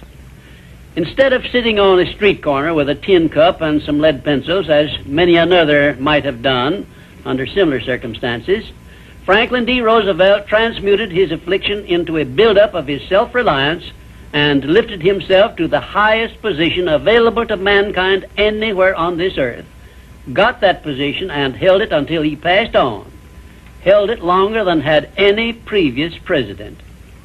Verily, I tell you with all the enthusiasm at my command, that you may find in your adversities the necessary challenge to inspire you on to success, such as you never would have known without these experiences. Right here, may I remind you of the great importance of following the principle of a positive mental attitude, because this is the principle you will need most in converting unpleasant experiences into assets. My next illustration involves a very intimate personal experience of my own, which began when my mother passed on. I was 8 years of age. I know that the loss of one's mother at any age usually is regarded as an irreparable loss which offers no possible benefits. But even in the loss of loved ones, we may find that there is a seed of an equivalent benefit. I found that seed in one of the most wonderful persons I have ever known, when my father brought home my new mother. It was she who inspired me to prepare myself for the opportunity I was to receive later in life, when I met Andrew Carnegie and received from him the commission to organize the world's first practical philosophy of personal success. Had it not been for the loss of my mother, I would not now be having this visit with you, and my books would not now be serving to help millions of people throughout the world to find their places in life. Nothing is ever so bad or so unpleasant that it may not yield some benefit if we keep a positive mental attitude toward the experience and make it a habit to look for that seed of an equivalent benefit. This, of course, involves the application of that important success principle, personal initiative. Now I come to an illustration which involves our great American way of life and all the personal freedom and opportunities we enjoy under our way of life. And it begins with our defeat of the British in 1778. Probably every Britisher believed that the loss of the American colonies was an irreparable loss which offered no possible benefits. Yet you and I know that if we had not defeated the British and made ourselves rich and powerful, the British Empire probably would have been wiped out in World Wars I or II. We know also that although the British Empire survived those two wars, it was our financial help which saved the British from starvation and bankruptcy. So, today, every Britisher should give thanks for the defeat of Lord Cornwallis's armistice, because that defeat finally became the means of survival of the British Empire. My next illustration brings us face to face with an adversity which involves you and I and every other person now living. I have reference to the trend in this and all other countries to rob individuals of their rights of personal freedom, a trend which is in direct violation of the obvious purpose of the Creator to give every individual the privilege of freedom of thought and action. There is something definite you and I can do about this common trend to rob us of our rights of personal freedom. We cannot turn it back entirely by our individual efforts, but we can and we should do something about it where it affects us individually and where we know what we can do and how we can do it. Of course you will ask, what can I do to influence a world trend? And I shall answer by saying there is something definite that you can do. You can refuse to accept this common trend and take full possession of your own mind, thus fulfilling your personal responsibility to your Creator. Remember those two sealed envelopes I mentioned in a previous visit. One of them is labeled riches you may enjoy by taking possession of your own mind. Very well, you have a responsibility to yourself, your loved ones, your Creator, to take possession of your own mind and to direct it to ends of your own choice. This responsibility is yours, and no one else can rob you of it or fulfill it for you. You also have a responsibility to your country, which has given you our great American way of life. Our great system of free enterprise, which is so designed as to provide one with every possible motive for taking possession of his own mind and writing his own ticket in life. It is definitely a part of the overall plan of the universe to give man the benefit only of those blessings he recognizes, embraces, and uses constructively. Tie your arm to your side and take it out of use, and nature rebels immediately by causing the arm to atrophy, wither, and become useless. Neglect to keep in contact with your friends and to cultivate them, and you lose them. Show indifference to the patrons from whom you earn your living, or the employer who pays your wages, and very soon you find yourself without a market for your services. It is an inevitable law of nature that you lose that which you do not use. And of course this applies to the use of your own mind the same as to everything else. And we who so often boast that we are citizens of the richest, the greatest, and the most powerful nation civilization has yet produced will do well to remember this law, through which we lose that which we do not properly use. In this visit, I have brought you what may be a surprise or even a shock by introducing this great principle of profiting by adversity. If you are ready for this principle, you will embrace it at once, and never again, as long as you live, will you brood over unpleasant experiences without knowing full well that your efforts could be better employed by searching for that seed of an equivalent benefit which is available in those experiences. Now, before I conclude this visit, I shall give you this assignment which, if you carry it out sincerely, may well bring you a new birth of opportunity such as you never dreamed of experiencing. Go back into your past experiences, study each adversity and failure you may have experienced, and look for that seed of an equivalent benefit you had not before discovered, and you may find yourself richer than you believed yourself to be. And now, until our next visit, just remember, nothing can be called failure until you accept it as such.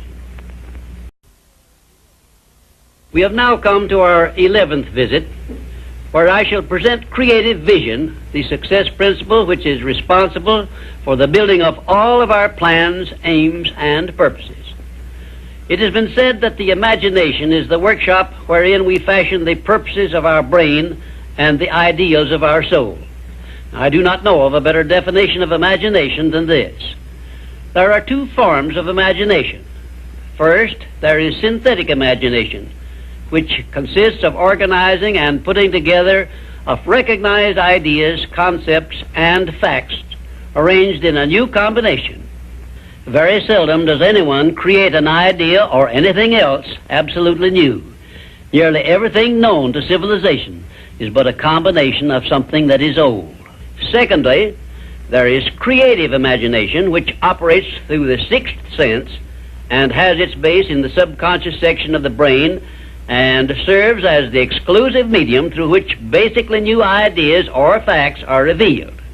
Let me give you some examples of synthetic imagination in action. 1.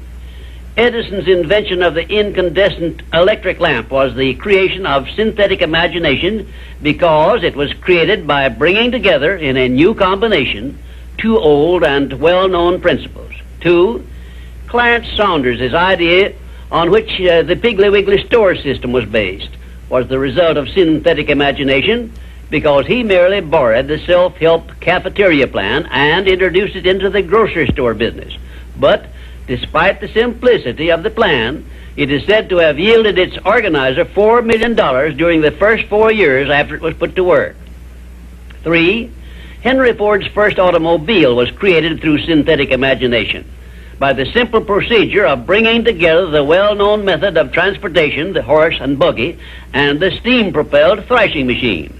Both ideas were old, but it remained for Henry Ford to combine them in a new method of use, and he made himself the most distinguished industrialist of his era by his achievement, not to mention a fabulous fortune. 4. The man who dipped a hunk of ice cream in chocolate, placed a stick in it for a handle, and called it Eskimo pie, used synthetic imagination and started a new industry which still has a widespread outlet and grosses annually a huge sum. It is safe to assume that the creator of this simple plan of merchandising was well compensated for his use of his synthetic imagination. 5. F.W. Woolworth made use of synthetic imagination by the simple procedure of setting up a retail store in which a large variety of merchandise retailing at 5 and 10 cents per item was offered to the public. and lived to see his merchandising innovation start a series of similar retail stores which gross annually many millions of dollars in sales and made Woolworth rich in the bargain.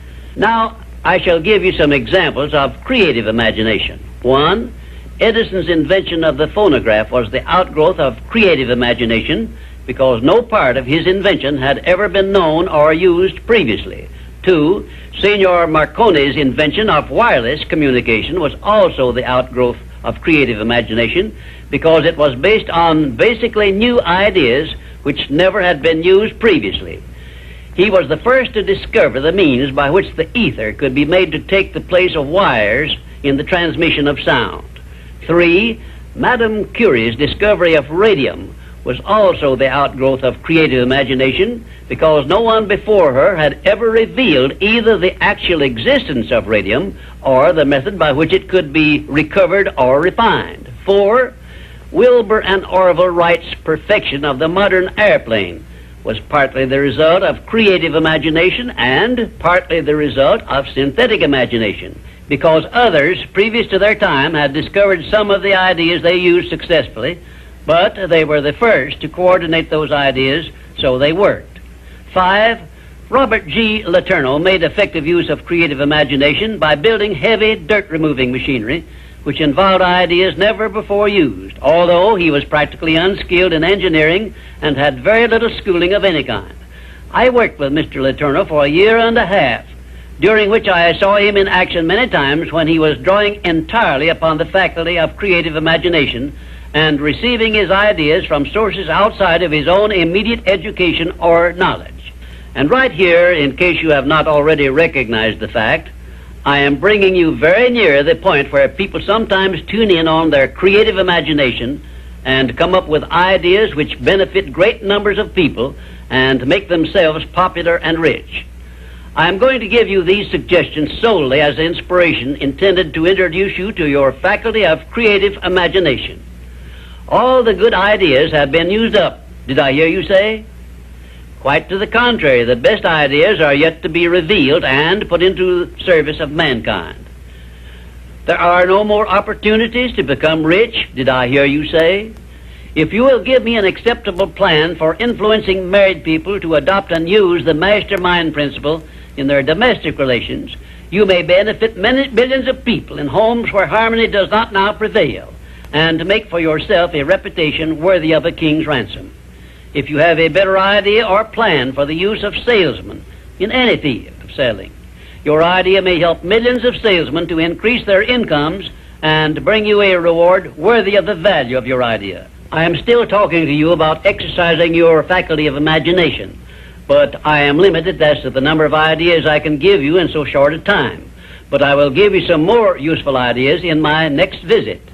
Imagination is a trait which becomes alert only by constant action based on the success principles I have described in these visits. You are the one who must supply this action. The rules of accurate thinking are so clear and simple that I often wonder why so few people ever take time to learn the rules, since accurate thinking is the very foundation of all successful achievements. In this visit, I shall give you a working description of the rules of accurate thinking, which all successful people follow. First of all, accurate thinking is based on two simple fundamentals. They are called inductive reasoning and deductive reasoning. Inductive reasoning is used when the necessary facts on which to base your thinking are not available. In this case, you act on hypotheses, or what you assume the facts to be. Deductive reasoning is used when you have the facts or what appear to be the facts on which to base your thinking. The next step in accurate thinking is to separate facts from fiction, or hearsay evidence, and determine whether you are dealing with hypotheses or real facts. When you are sure you have dependable facts on which to base your thinking, you take the second step by separating these facts into two classes. One is important facts, and the other is unimportant facts. When you do this, you may be surprised at the overwhelmingly greater number of unimportant facts you deal with daily than there are important facts. At this point, you are almost sure to want to ask the question, what is an important fact, And how can I distinguish it from an unimportant fact? And I shall give you the answer to this very important question by saying that an important fact is any fact which will aid you to any extent whatsoever in attaining the object of your major purpose in life. And all other facts, as far as you are concerned, are unimportant, and you should waste no time with them. After this visit is over, you can employ the next hour to a great benefit to yourself if you will set down on paper a list of all the facts you dealt with yesterday, separating them into two classes, important and unimportant. As a matter of fact, you will make a profound discovery regarding accurate thinking if you follow the habit of daily taking inventory of all the facts that claimed your attention during the day, putting them down on paper in two separate columns, one labeled important facts and the other labeled unimportant facts. Now let us turn our attention to the subject of opinions and see to what extent loose, unsound opinions are mistaken for accurate thinking. To start with, let us recognize the truth that most opinions are without value because they are based on bias, prejudice, intolerance, guesswork, hearsay evidence, and out-and-out ignorance. These are harsh words I'm using, and they represent the source of most of the tragedies of life which people meet with unnecessarily. And I would say that of all the tragedies which cause misery and failure, none is more merciless or destructive than those which grow out of the indifference of people who make no attempt to learn how to think accurately. I shall never forget an experience I had with President Woodrow Wilson while I was working for him during World War I. I asked the President what effect he believed World War I would have on civilization, and his reply was brief, but it was a masterpiece which you should remember as long as you live. "I cannot answer your question," said the President, "because I have no facts on which to base an opinion." If you will remember Woodrow Wilson's 15-word speech every time you are about to express an opinion about anything, the chances are that you will soon get out of the habit of expressing or even having opinions not based on something more substantial than biases, prejudices, and emotional feelings which often serve as fathers to facts. You will learn, if you observe carefully, that the more successful a person is, the less he is inclined to express wild, unjustified opinions about anything. Also, you must have observed already that the drifters who are suffering with frustrations because they recognize they are failures usually have an assortment of opinions on about everything you can imagine. When I hear someone expressing a definite opinion about something of which I have definite reason to believe he knows little or nothing, I think of an experience I had when I stopped a Quaker on the streets of Philadelphia and asked him the time of day. He took out his watch, examined it carefully, and then in a slow, emphatic tone of voice he said, "Well, sir, according to this alleged timepiece, it appears to be approximately 1 minute and 10 seconds past 12 o'clock. I was particularly impressed by the care with which this Quaker identified the source of his information which he was passing on to me, and I often thought afterward how beneficial it would be if all people who express opinions or give out information would take the time to identify the source from which they were able to speak. I cannot influence all people to engage in this sort of safe thinking, but I can suggest that you give it consideration in connection with this visit on the subject of accurate thinking. Now, I shall give you a simple rule which may help you avoid being misled by unsound opinions expressed by other people.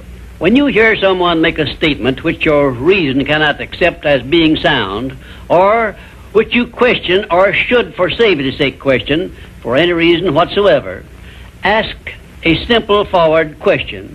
How do you know? Then stand firm on that question and either force the speaker to identify the source from which he got the information he is endeavoring to pass on as facts, or reject the statement entirely as if it had not been made.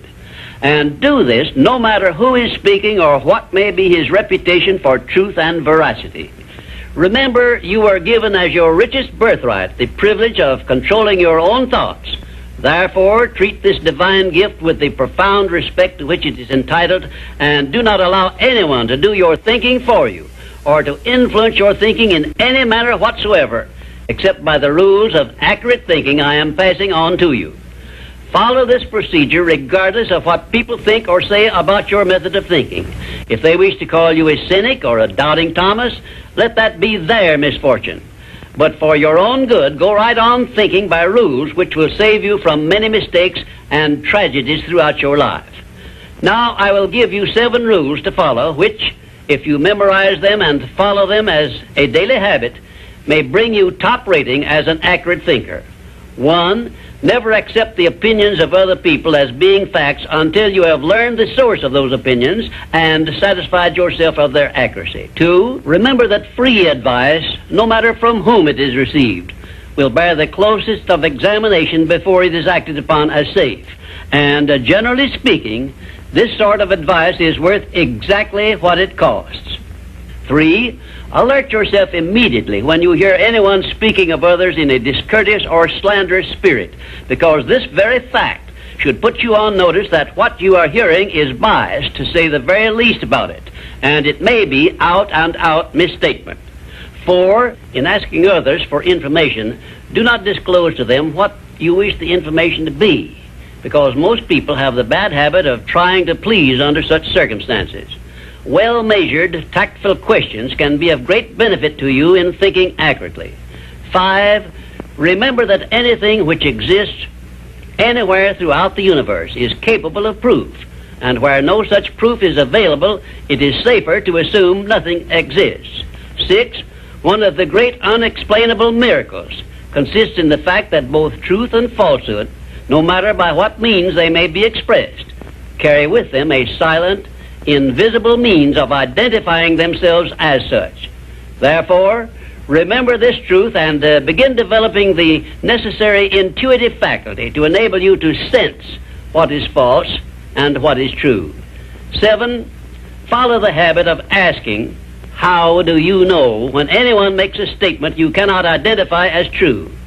Follow this habit faithfully, and you will see many persons squirm and turn red in the face when you insist upon a direct reply. The most accurate thinkers are the scientists. They investigate with open minds and never allow their wishes to become the fathers of facts, but deal with each fact as it is, not as they would like it to be. Now, one final word of warning I feel I should leave with you. Study yourself carefully, and you may discover that your own emotions are your greatest handicap in the business of accurate thinking. It is easy for you to believe that which you wish to believe, and unfortunately that is precisely what most people do.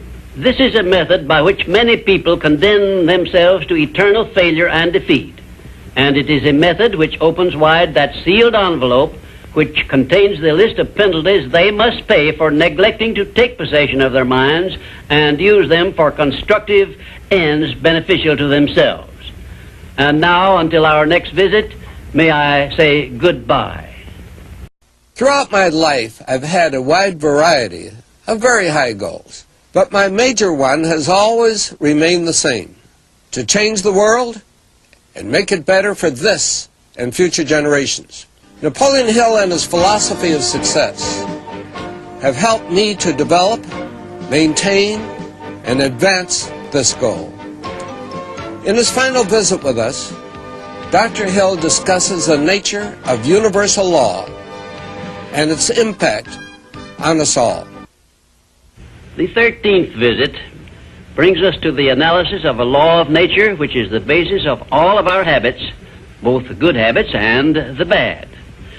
This law is a vital part of the 17 success principles because it is the means by which you and every other person can put into operation an irresistible power by which your aims and purposes are attained almost automatically by the action of your habits.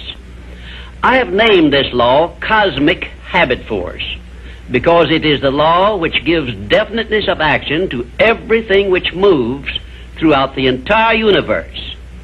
It keeps the stars and planets in their accustomed places, and it fixes the life patterns of every living thing, from the smallest insects to the largest animal, excepting only man, who has been given the means by which he may use this law to establish his own habits and determine his own desires and movements throughout life.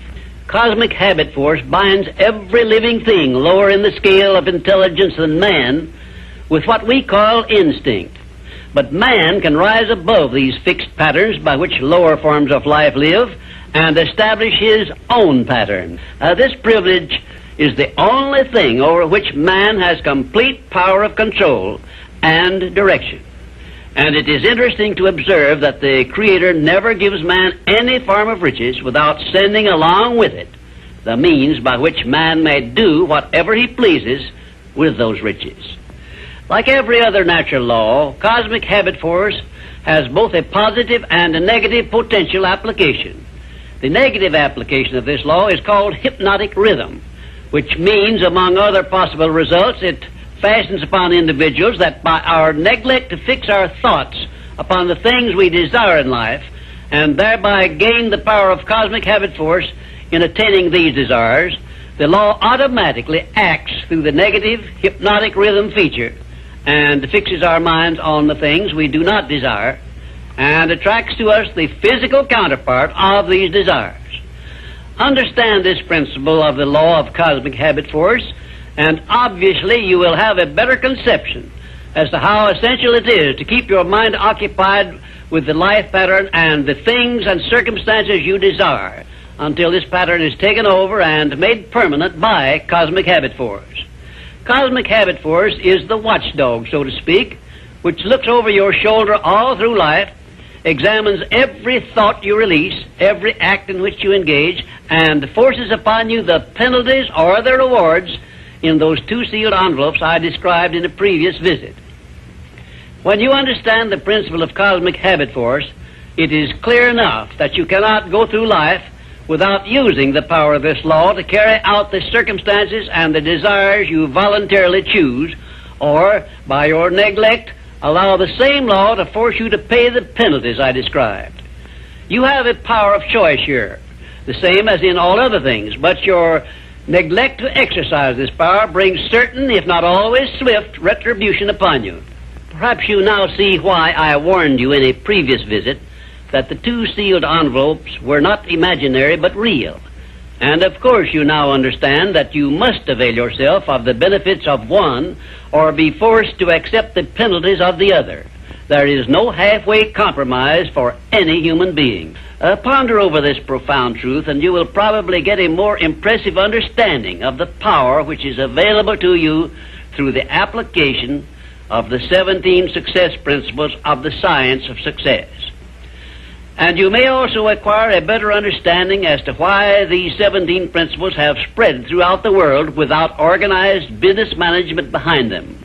Why this science of success philosophy is believed to have brought personal success to more people than has any other philosophy designed to help individuals to take possession of their own minds. The nearest to a description of the law of cosmic habit force I have seen is Emerson's law of compensation, in which he so clearly established the truth that nothing ever just happens by luck, but every effect has its definite cause, albeit we often observe effects, the causes of which we cannot isolate or understand. If you will read Emerson's essay on compensation again, in view of what I have said about the law of cosmic habit force, you may get much more from it than you absorbed from it previously. Now I shall give you a variety of illustrations as to how the law of cosmic habit force operates. One, first of all, let me call your attention to the fact that cosmic habit force fixes the habits of the electrons and protons of matter, so that their relationship and chemical behavior always follow the same pattern. Thus we see that everything throughout the universe comes under the influence of cosmic habit force, and everything moves and exists by a pattern which is immutable and enduring, except man, who, as I have said, can break the habits established by cosmic habit force which affect him and set up in their place habits of his own choice. Two, cosmic habit force fixes the pattern of every form of vegetation which grows from the soil of the earth, so that each thing reproduces after its own pattern. A grain of wheat always reproduces other grains of wheat, but never makes the mistake of producing oats or some other form of growth. 1 atom of hydrogen and 2 atoms of oxygen combined always produce water, never anything else, because the pattern of their chemical reaction has been fixed by cosmic habit force. 3, when the human mind is focused on a definite major purpose, the law of cosmic habit force goes into action immediately and attracts to the individual the material equivalent of that purpose, and the procedure is inexorable and never varies. However, hypnotic rhythm, the negative application of the law, will just as definitely attract to one all the undesirable things and circumstances which the mind is allowed to dwell upon, such as poverty, ill health, failure, fear, and all other undesirable things. 4, cosmic habit force, expressing itself through the emotion of sex, is the means by which every living thing perpetuates its species. Understand this truth, and you will better understand the irresistible forces of the profound emotion of sex, the means by which nature creates all living things. You will also better understand why aims and purposes, which are expressed orally under the great creative forces of sex emotion, are acted upon so rapidly by cosmic habit force. 5, we sometimes hear people speak of successful men as being on the beam, by which they mean that those who enjoy success have established a success thought pattern in their minds, which cosmic habit force has picked up and carried out to its logical conclusion. Direct it to definite ends in a spirit of belief in your attainment of those ends, and keep your mind busy in carrying out your purpose instead of allowing it to drift to subjects you wish to avoid. You are on the beam when you can truthfully say, I know precisely what I want from life, and I have faith I shall get it. You are not on the beam when you have no definite major purpose and you are drifting aimlessly through life.